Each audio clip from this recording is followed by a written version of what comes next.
Up to the 30, the 20, 10, 5.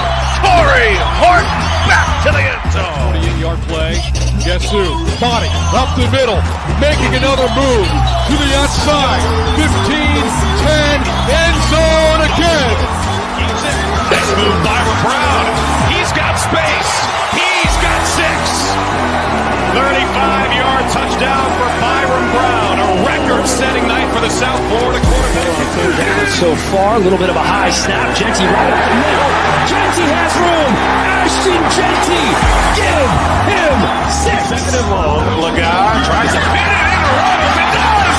Runnels stays up. The show's off his 4-3 wheels. Incredible effort for Runnels. The G5 Hive. All G5, all the time. Welcome to the G5 Hive Live. We are excited to bring you the G5 college football coverage you love each and every week. I am Luke. I am joined by my co-host, Justice. If you're watching us on YouTube, please hit that like and subscribe button. And if you're watching us on X, please give us a follow, a like, and a retweet. And if you're listening to us in podcast form, please rate and review. And don't forget to get the G5 Hive merchandise store. It is now live. Link is at the bottom of the YouTube video comments, as well as pinned on our X page and at the bottom of this screen.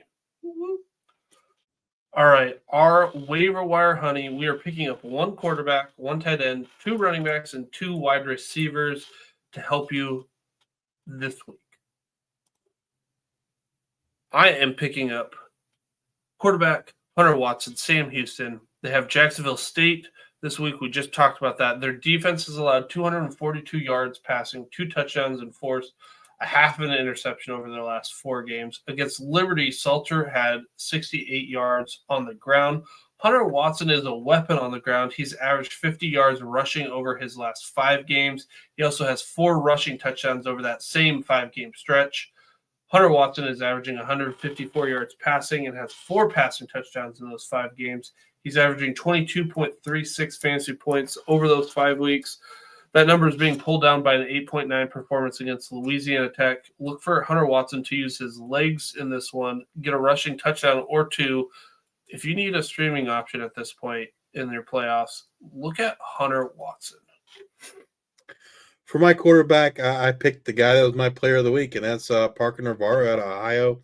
17% owned, dual threat, had that monster game in week 12 with the 106 yards rushing and 4 touchdowns. He has the matchup with Toledo this week, which I think is going to be a higher scoring game. They're going to need to rely on Parker, both his passing and running ability. And then, he's got a real nice matchup to end the year against Ball State. As you know, and again, Ohio is in the running for that MAC championship. So I expect them to rely on Parker heavily. And that could be good news for fantasy owners that need a quarterback. All right, running back wise, my selection was Aljae Henderson. I picked him last week, sticking with him this week. Buffalo, 7% owned. Over Henderson's last 5 weeks, he's seen on average 19 opportunities per game. With those opportunities, he's averaged 20.85 fantasy points. Buffalo has a date with Eastern Michigan in week 13. Eastern Michigan is allowing 205 rushing yards and 2 touchdowns on the ground over their last 5 games. Henderson is averaging 45% of the rushing attempts for the Bulls over their last 5 games. And Henderson's usage over the last 5 weeks, plus Eastern Michigan's rush defense over the last 5 weeks, stock up for Aljae Henderson in week 13. My next guy, Keon Mosey, Miami of Ohio, 6%. Over his last 5 games, he's averaged 17 carries for 126 yards rushing.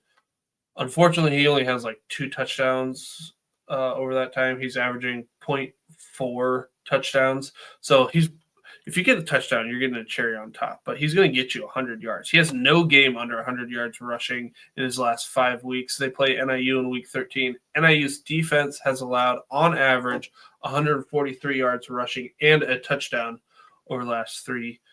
Now, will Mosey get that touchdown? I don't think so. But if you need a safe option, Keon Mosey, an option there. My 2 running backs, number 1, Amani Marshall, App State, only 6% owned. He's had 100+ yards in the last 3 games. They were on a bye week this past week. He's the focal. He's one of the focal points of their offense now. Kanye Roberts is hurt. Don't expect him to be back anytime soon. Amani Marshall's going to be the man for App State. They play JMU this week, and then they play Georgia Southern, which I really, really like that Georgia Southern matchup, which would be, the college fantasy football championship week. So yeah, Amani Marshall, 100 yards plus the last 3. I look for that to continue the next 2 weeks against JMU and especially against Georgia Southern. Plus, App State, you have Caden Robinson get hurt, so you could see them lean on the run a little bit more. So I like that option. A little bit of foreshadowing. I also like this option. I'll be writing him in my waiver wire article for Fantrax that will publish on Thursday. So it's like the waiver wire has already ran. Who's still there? I still think Marshall's going to be there. Yeah, Marshall was available in a lot of my leagues, and I put in claims for him this week, just where I needed some running back depth. And then another guy that was available in a lot of my leagues, and I put in a claim or 2 for him as well. Rajay Harris, East Carolina, 18% owned.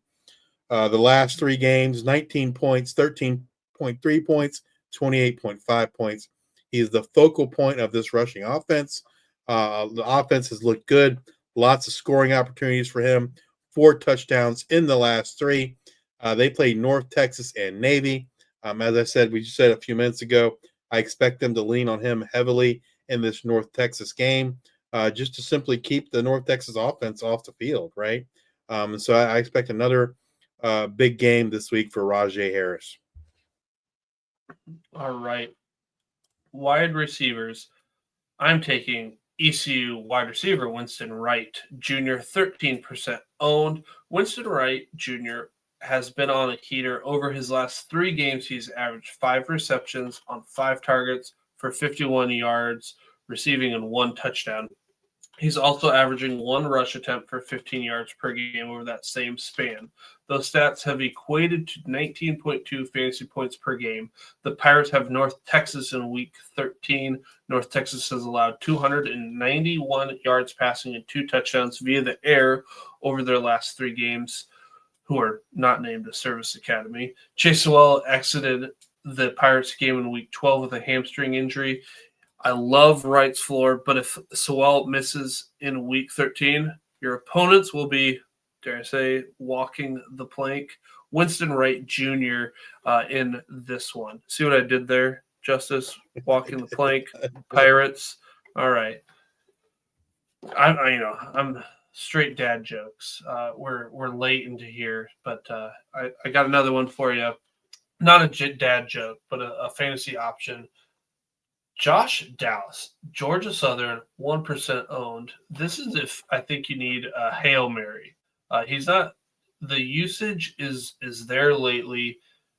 Targets aren't always there week to week, but Josh Dallas has seen a touchdown in each of his last 3 games.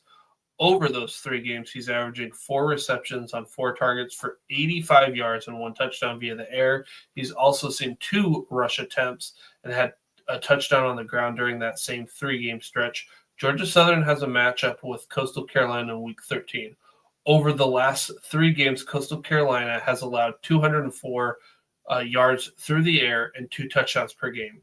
The 4 receptions per game is worrisome. However, Dallas provides you some upside in Week 13.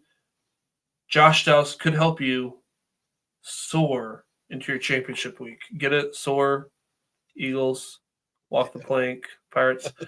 I crushed it. Justice, who do you got? You did. I wasn't nearly as creative. So my first is offensive freshman player of the week, Joseph Williams, 3% owned. Not only is he someone that can help you in the future in a dynasty league, he's a player that you can help and can help you and start now. I am in a dynasty league where they allow pickups, but the rule is if you pick up a player in the playoffs, you must start that player the week you pick them up. And I picked up I picked up Joseph Williams, and I did it because I intend to start him this week in my semifinal matchup. But he's had the last 3 weeks 5 targets, 10 targets, 9 targets. His points the last 3 weeks 9.5, 23.8, and 38.8 points. And he has 2 good matchups: South Florida and Florida Atlantic.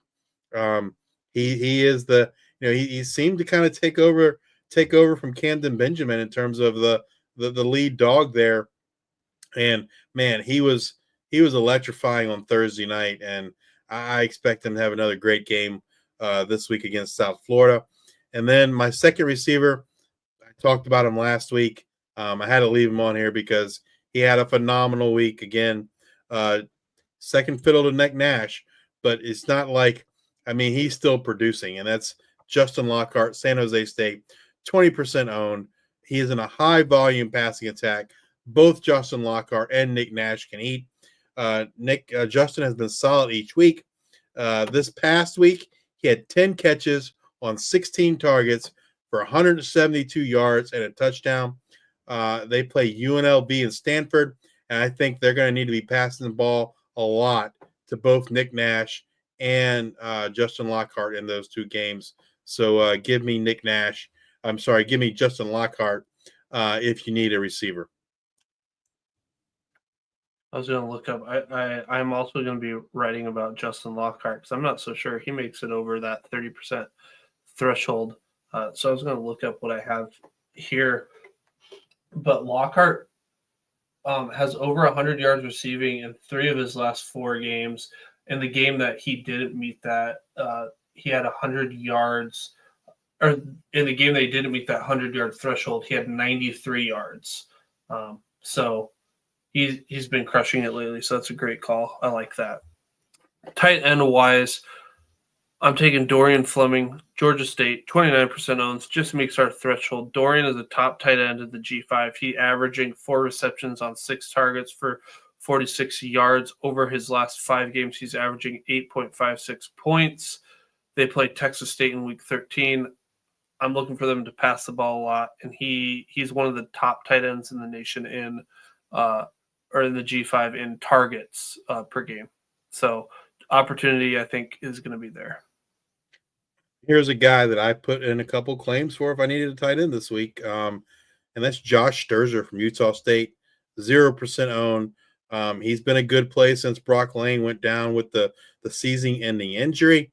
In the last 3 games, 12.6 points, 2.7, 25.2 points, 5, 4, and 8 targets, and 3 touchdowns in the last 3 games. They have San Diego State and Colorado State coming up. And, Spencer Petras comes from Iowa, likes to throw to the tight end. We saw it with Brock Lane, and now we're seeing it here again with Josh Sturzer. So if you're in need of a tight end, I'd be looking at Josh Sturzer. He should be available in your league. Like I said, 0% owned. I put in claims for him, and I wasn't the only one. A couple times I didn't win those claims. So, folks are definitely looking at Josh Sturzer to kind of bolster their semi-final chances this week in college fantasy football. And that's going to wrap us up this week. That was a little bit longer, but it was great. I hope you guys enjoyed it. We had a lot of people watching online, YouTube, X. Make sure you go out, you follow us if you like what we do. Show us some love out there on Twitter. Come back and join us next week as we discuss what happened in week 13, as well as look forward to week 14 of the 2024 season. And as always, bring you up to date on all the latest news and happenings from the world of G5 college football. If you're watching us on YouTube, please hit that like and subscribe button. If you're watching us on X, please give us a retweet, a like, and a follow. And if you're listening to us on Apple Podcasts or Spotify, please subscribe and leave those 5-star ratings and reviews. Thank you all for your support. Until the next time, we are the G55.